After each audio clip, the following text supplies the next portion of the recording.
If you're new to the world of motorcycling, the Ducatisti, or those who enjoy Ducati motorcycles, may feel like a realm that is difficult to understand. It's almost as if the people who enjoy these red pasta rockets are speaking a different language, and that language is not Italian. In today's video, I'm going to give you a hierarchy chart. I'm going to explain all the ins and outs of all the Ducati lore you could ever hope to know.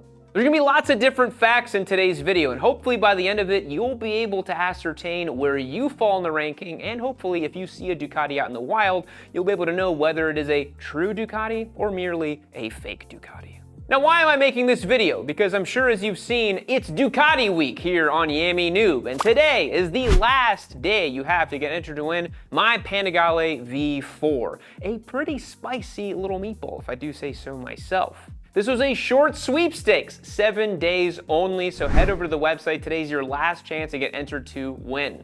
We got the motorcycle up for grabs, $2,500 cash on top so you can pay for taxes, get some gear, or God forbid, get a life insurance policy because you may need it after riding that motorcycle. So go to the website, lock in your chances as a member, or pick up any piece of merch and you'll automatically get entered to win. Right, let's get a lay of the land for our diagram for today. Now, a big shout out to Discord user Bangshift Bill, who many years ago, many moons ago, gave me the framework with which to build this hierarchy chart. So big shout out to him. Underneath our pyramid, we have the kind of ground floor, the less than Ducati riders. But you may say, oh, anybody who doesn't ride a Ducati exists underneath the pyramid, but actually it goes deeper than that. At the bottom, 6, 12, 18 feet deep, because you're going to want a deep grave for the K5 Gixxer owners, exist those Suzuki squids. Those who always bring up that old Revzilla video and say that their Suzuki is better than a Ducati. It is pure copium, and so they exist way down in the bottom rungs. Above them is any old Japanese bike owner, those who also huff a little bit of copium thinking that their Japanese bike's better than a Ducati, and they'll say it's cheaper or reliable as if that's any indication of a motorcycle's prowess. Then of course you have Aprilia owners, KTM people, Triumph people. You're not Ducati guys, you're not Europilled, you're not red, you're not eating pasta, you're not eating lasagna, your Nana is not coming over to visit you, okay? So you're not part of the club.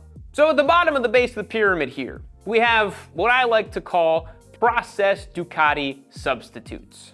Now these are motorcycles that you may think, well, yeah, they have a Ducati badge. I'm a Ducatisti. See, I'm just like one of you. But that's where you're wrong. These are motorcycles like Scramblers, which if you look closely on the side of the tank, doesn't really have any prominent Ducati badging, does it? You go to the dealership, Scramblers are in their own corner, doing their own thing. The branding's all different. That should probably tell you something, right? Any off-road focused Ducati kind of falls its way down here as well, because let's be real, Ducati's not really known for building off-road stuff. So what the hell are we talking about? You buy some Ducati Desert X or an Enduro model or a Desmo 450, you're not a Ducatisti, I'm sorry. But here's where things get a little funky, because although Scramblers are thought to be processed Ducati substitutes, they weirdly have a lot of purity points.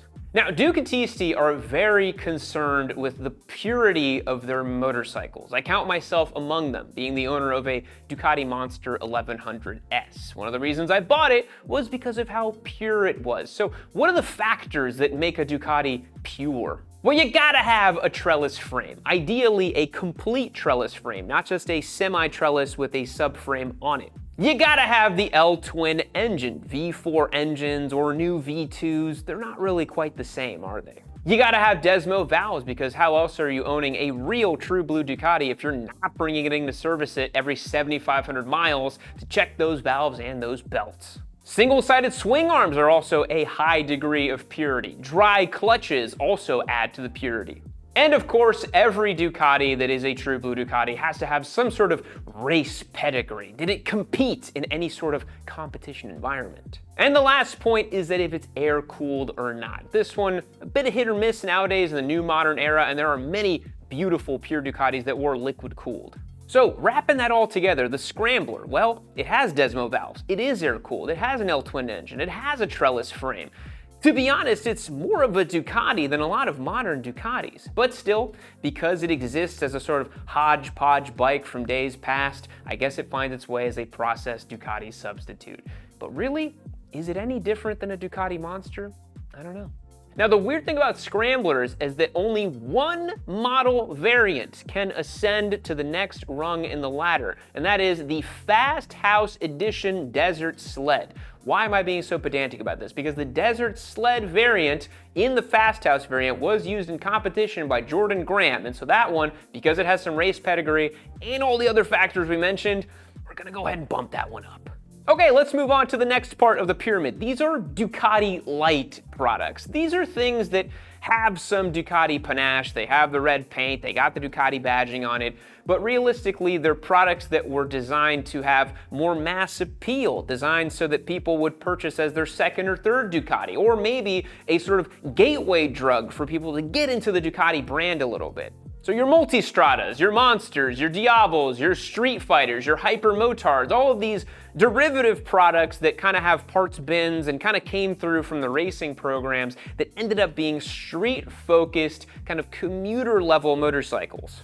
These are bikes that could be taken on track. I mean, I've seen a Diablo or two on track here and there. Certainly a ambitious Multistrada guy I've seen on track. But realistically, because these are road-oriented products, they don't really have much of a say in how high they're gonna go in the pyramid. So the Ducati Lite products are also prone to having additional flair. Now, beyond just purity points, the flair can kind of add some credibility to the motorcycle, but keep in mind, no matter how pure, no matter how much flair, all it does is kind of add to the ranking that you're currently in. You can't ascend based on purity or flair alone. So these are things like the Tricolore paint job, the special edition, but the special edition has to be based on an actual racer or racing program. If you have like a Supreme Edition Street Fighter, you're actually gonna get deductions based on that. And not the good kind like tax deductions, just the bad kind. Going back in the catalog, you can also add flair on if your bike was designed by Pierre Terblanche, and then you got kind of that quirky kind of flair. Or was it a Tamburini designed motorcycle? Then you add some beautiful design flair.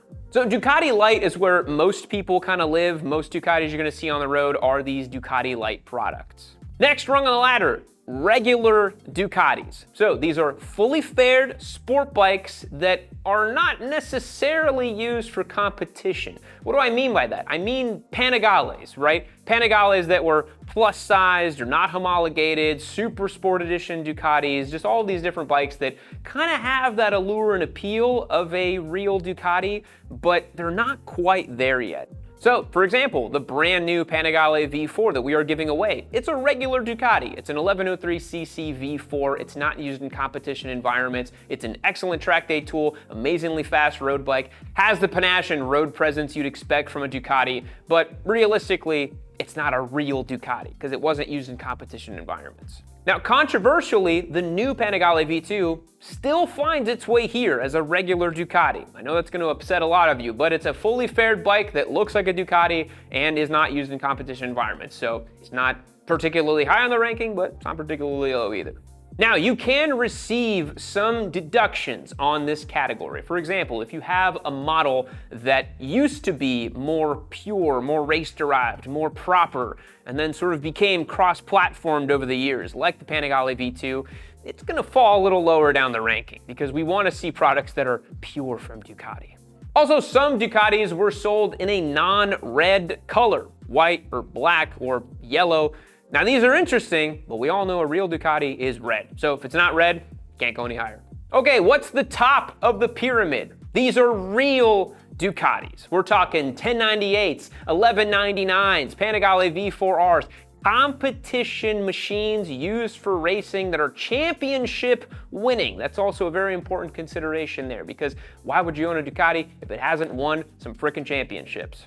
So these are the true blue specimens. These are the ones that you're gonna take out to the track, flex up with your buddies. These are real Ducatis used for real purposes, and they are the tip of the pyramid. But we can go even further beyond this tip of the pyramid and enter what I like to call Valhalla.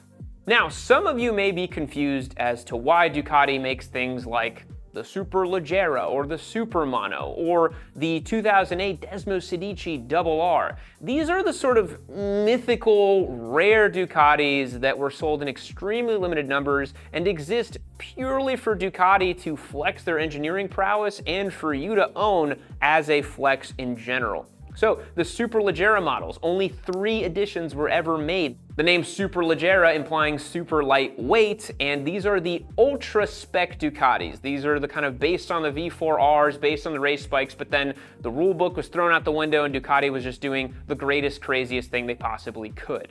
The Supermono, for example, was built in limited numbers, designed to compete in a specific series. That is as Ducati as it gets. And the Desmo Sedici RR, well, that was made to commemorate Casey Stoner's championship win in 2007, and Ducati said, you know what, let's make a V4 MotoGP bike for the street. And how cool is that? So what motorcycles from Ducati would be the theoretical maximum and theoretical minimum on this hierarchy? Well, the minimum would be a Rizoma Edition Scrambler. So Scrambler, processed Ducati substitute. Rizoma Edition has nothing to do with racing. It's just for Farkle, it's just for silly stuff. And so to me, that's pretty low on the list. You could also say the Formula 73 Scrambler, also kind of low on there. So that would be one of your minimums. Now for maximum real Ducati points, we're talking purity, we're talking flair, we're talking everything, would be the 916 SPS Carl Fogarty edition. So this was a bike that was made for the UK only. Ducati literally only made it so that they could make an even more up-spec version of the 916 to compete that year, and they made it a special edition for Carl Fogarty, who was a race-winning championship rider. So 916 SPS Carl Fogarty edition, gotta be one of the coolest, most pure, most flared Ducati motorcycles. So what do you guys think? Do you find yourself on this hierarchy? Would you like to find yourself on the hierarchy? If you would, you can win my Panigale V4 on yammynoob.co. Today's the very last day you have to get entered to win. We only did it for 7 days, so your odds are probably pretty good for winning it. $2,500 cash on top of it. You're not gonna wanna miss this motorcycle. Head over to the website, become a member, get some merch, and make sure you are locked and loaded to win. Thanks for checking out my ridiculous ramblings on Ducati, and consider Ducati Week officially over on Yammy Noob.